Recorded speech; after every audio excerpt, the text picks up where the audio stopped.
Hey guys, it's Sarah and today is Booklist Thursday. This is a video series that I do with my friends Lisa and Lindsay. Lisa is over at Books and Smiles and Lindsay is over at Lindsay's Little Library. I will have them both linked down below. And every Thursday we are going to bring you some sort of fun little list based on a book topic that we feel like talking about that week. This week we are going to gear up a little bit for summer. It's warmer out, school's about to end, all that fun stuff. Summer vacation is about to begin. So we are going to talk about some summer and beach read recommendations. So these are all going to be contemporary.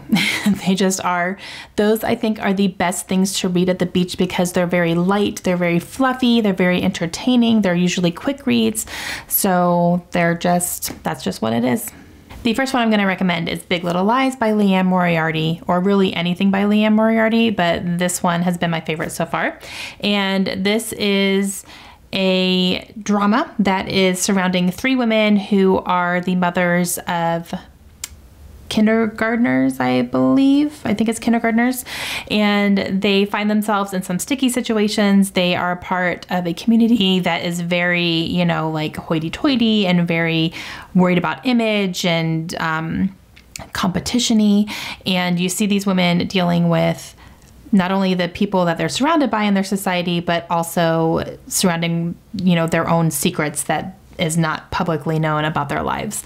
And they all have some pretty dark secrets. They're trying to deal with them. Things are happening and it ends up in a murder, and it was fantastic. I loved it. The pacing was great. I love the way the story was told, and it was just very entertaining. The next one I want to recommend is a young adult book, and that is called The Castaways by Jessica Fleck. And this one is actually more of a fantasy than anything because it is a time travel type thing, and it's like a time transport type thing. So it was very, very interesting. This follows a young girl who is having a really hard time in school. She's being bullied pretty badly by a group of girls, and they end up at a town carnival one night. She gets surrounded by these girls, and she flees into this corn maze that is pretty notorious for kids going in and then never coming out. But she flees in there to try to hide from these girls, and she ends up tripping and falling into a portal that takes her to a deserted island where there are other children there, and she wakes up kind of realizing, where is she and how are we going to survive? We're on a deserted island. What's going to happen? Who are these people? Who can I trust?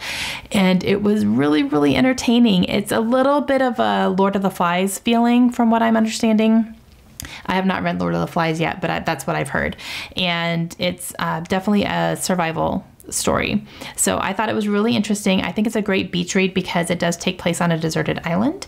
And yeah, it was really interesting. It was one of those just surprise books that came up for me, and I just absolutely loved it. The next one I'll talk about is Sleeping Arrangements by Madeline Wickham. And Madeline Wickham is the real name of the author Sophie Kinsella. Sophie Kinsella is her pen name.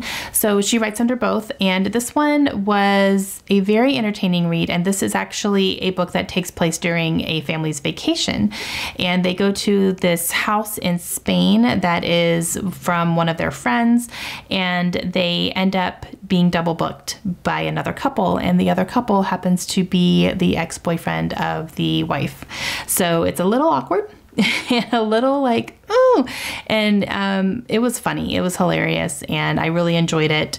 I enjoyed it a lot more than I thought I was going to, actually. But since it is kind of a vacation book, I think it'd be a good one to take on vacation. The next one I would like to recommend is November 9 by Colleen Hoover. This is one of my favorite Colleen Hoover books. Not everybody loves Colleen Hoover, so I completely understand. But if you do like Colleen Hoover and you haven't read this one, take this one with you. This is fantastic. I absolutely loved it. It follows a girl who is kind of having a hard time with her family situation. And she ends up meeting her father in a diner, and they're arguing, and there is a young man who's sitting kind of in the booth behind them and overhears their conversation. He inadvertently just kind of jumps in to help her out with the conversation she's having with her dad because he feels it's very unfair for her, and they end up striking up a relationship that way. That's how they first meet. And they find themselves really feeling like they are connected. However, she is slated to leave the next morning to go to move to New York. And this is set in Los Angeles, I believe. And so they find themselves in a little bit of a pickle because they don't want to separate, but they have to. And they make this pact that every November 9th, they are going to meet back up and kind of spend that day together, because November 9th is the day that they meet. And it goes from there, and it's very, very interesting. I really, really enjoyed it. This is probably one I would reread again in the future. And yeah, it's Colleen Hoover, and I love her. And the last one I would like to recommend is another young adult, and this is one that for me, when I read it in one day. It was an extremely fast read, and I really enjoyed it. I gave it 5 stars. If I read it again today, I might lower it down to 4, just because I'd probably pick out a few more problems here and there.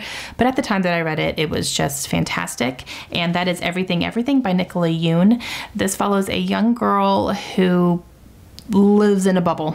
She is allergic to everything. She just has some sort of condition that doctors have not been able to pinpoint, but she cannot leave her incredibly sterilized apartment. And she really only has contact with her mother and one of her tutors and her doctors, and that's it. Then a young man and his family move in next door, and they see each other through their windows, and they kind of start communication that way. And then they start emailing back and forth, and they build this relationship, and things happen from there. I really loved it. I thought it was great. The writing is fantastic. I really liked the way the story was laid out. Again, if I read it today, I'd probably give it a 4 stars instead of a 5 when I originally read it. But it is a very, very quick read, and it's very entertaining, and it's going to give you all sorts of feels. So I think it'd be great to take on a vacation. Okay guys, that is it. Those are some of my favorite beach read recommendations. Let me know down below what some of the favorite books that you've read that you think would be great to take on vacation or to read on the beach, and I would love to hear those. And make sure you go check out Lisa and Lindsay's videos today as well. I hope you guys have a great day, and I'll see you again soon. Bye.